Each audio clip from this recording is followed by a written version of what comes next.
television in the bar chatted at no one about turmoil, death, insanity in the world. It spoke of disasters and crimes unthinkable to a modern civilized society.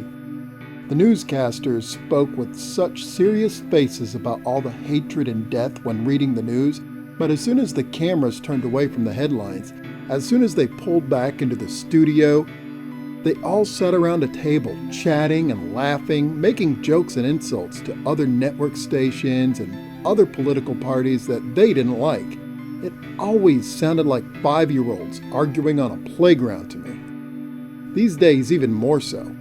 No one in the dimly lit bar was paying the television any attention. The bartender was wiping his bar down, ensuring each glass was properly cleaned and placed in its appropriate spot.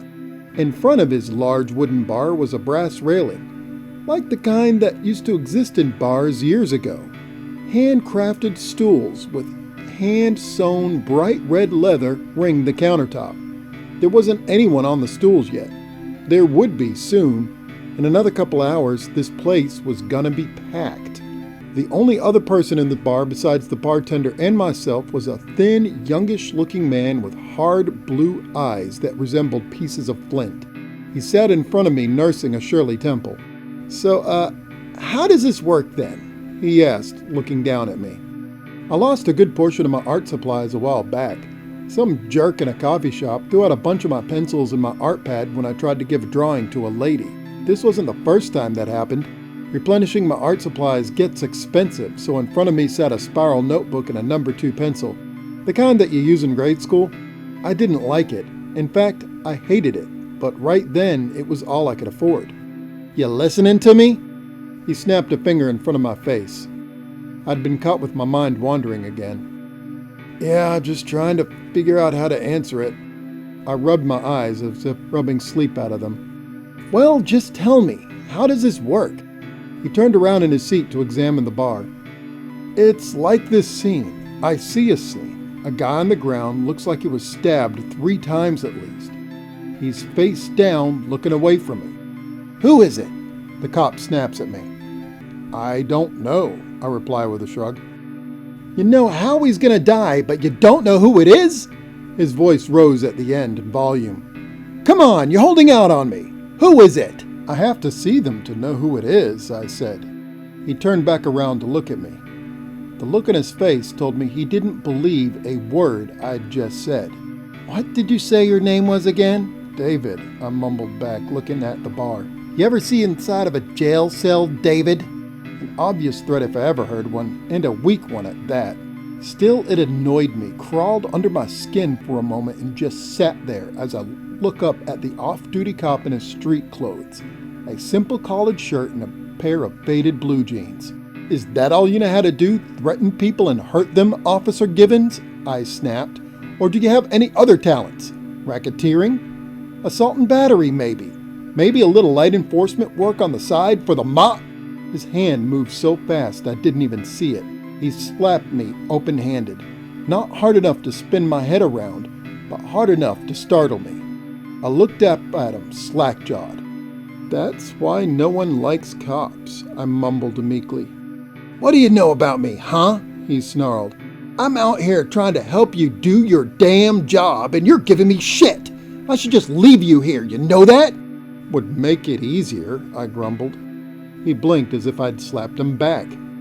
"What?" "I said it would be easier. You say you're trying to watch my back and all that, but I know what you're really up to. You're trying to catch him.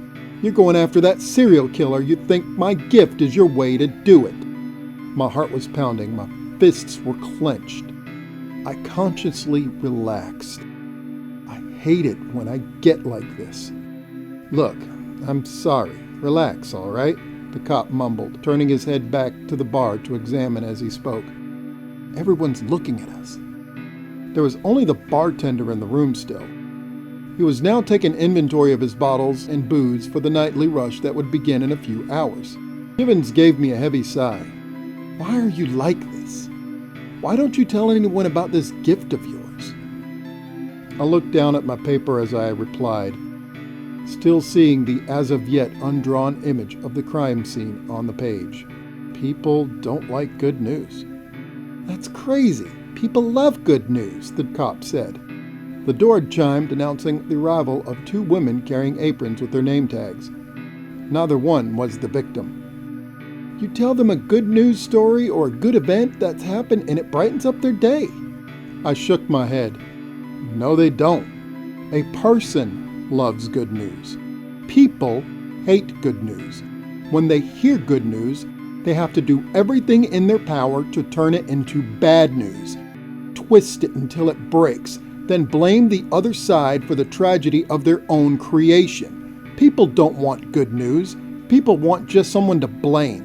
The cop blinked in disbelief. "You're 5 years younger than I am. How the hell did you get so jaded?" I waved an arm towards the television set. There was a scene of a cruise ship on it. Apparently some terrorist organization had attacked it, murdering 15 people and injuring scores more. Both news anchors, a man and a woman, were having a near-violent argument over who's to blame. They both blamed the other political party, of course. But the winner apparently was going to be the one who could assign the most blame to the news channel's political opposition and their competition. The television played out this self-imposed tragedy. A man walked in from the kitchen wearing a dark blue uniform with a company logo printed on the side that appeared to be a lion or tiger of some kind. His hat was pulled down just a bit so I couldn't see his face, but I still felt a pull towards him. "That don't prove any," Givens began, still looking at the TV. "Stop him!" I exclaimed, pointing at the delivery guy.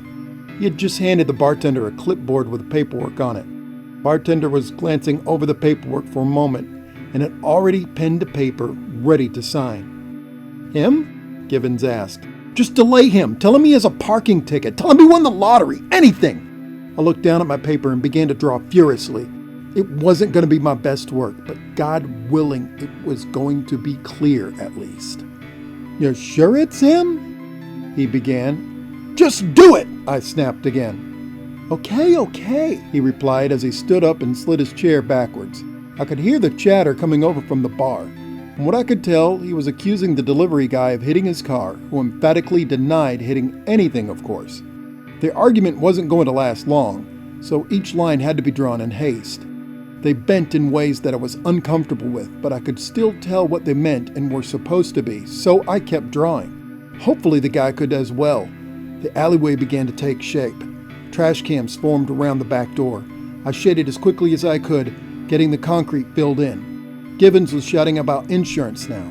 The bartender picked up a phone and began to push some buttons, presumably to dial 911 or call a bouncer to throw him out.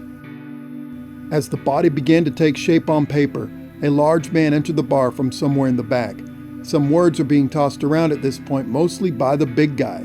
Words like police and have you arrested and even trespassing.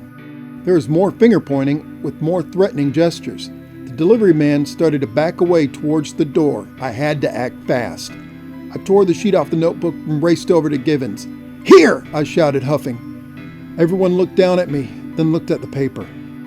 "What the bartender said, looking it over. "That looks like my alley." Givens' eyes went wide. "Stop!" he shouted, pulling a handgun out. "Stop him now!" He flew through the kitchen door, shoving it open hard enough that it slammed against the wall inside. Stock boys and waitresses backed away from the ensuing madness as we all raced into the kitchen. Silver countertops and coolers stood waiting for ingredients to be filled. A trail of empty boxes led to a set of double doors in the back where the delivery truck must have been parked. The delivery driver turned, anger and annoyance on his face. "Look, for the last time, I didn't hit your damn car!" "I know that," Givens said, reaching into his pocket and flashing a badge. "Stay in the kitchen, please, for your own safety." He kicked the double doors open and jumped outside, scanning left and right in the alley, looking for an attacker. I couldn't see what happened next. I heard a shout, a cry, then a gunshot. A few seconds later, the cop came back inside, taking gulps of air. "David," he said, looking up at me, "you just saved a life." What happened? I've never been around for the aftermath of one of my drawings before. He looked over at me, then up at the delivery guy. He saw someone suspicious hanging around the alley. He stopped me and told me about it. We argued, and I was going to leave until he made that drawing. He looked over at the delivery guy who had gone ghost white. "Some punk kid was going to rob you with a knife on your way out." Mercifully, I didn't have to give but one statement when the rest of the police force showed up. There was some shouting that I wasn't a part of, but in the end, I got a simple pat on the back and that was that. "So he tried to rob you?" I asked. "No," Givens chuckled, "but he did have that knife. As soon as he saw my weapon drawn, he tried to put it away. We fought, I gave him a warning shot, he dropped the knife." "So he's going to jail," I said. It was his turn to look away. "Something like that, kid, yeah." I started to feel sick. He was lying and I knew it. He killed the guy with the knife. Did I honestly just save one life just so another could die? What kind of justice was in that? If he died, then did that save countless others or only one other life? 1,000 more questions filled my head, making it very heavy. "He's dead then," I mumbled, looking down. "Look, he had a choice. Put the knife down and get arrested or get shot. He chose to attack me. He got shot. That delivery guy wasn't going to get that choice. You saw it yourself." There was fire in his eyes. "But," I said, looking up at the cop, "he died, and that was because of me." "No." Givens grabbed my shoulder and forced me to look at him. "Let's get one thing straight here. You saved a life today. A life of a man whose only crime was doing his job. You've saved more than a dozen lives in this city by my count so far. You deserve a damn medal." I knew he was right, but it all felt so real when someone's life had to be taken. I didn't feel like a hero. I felt like an executioner. All I needed was a hangman's noose. I gave a deep sigh. I just wished that he didn't have to die, regardless of his crime. Givens nodded. "Me too, kid. Me too."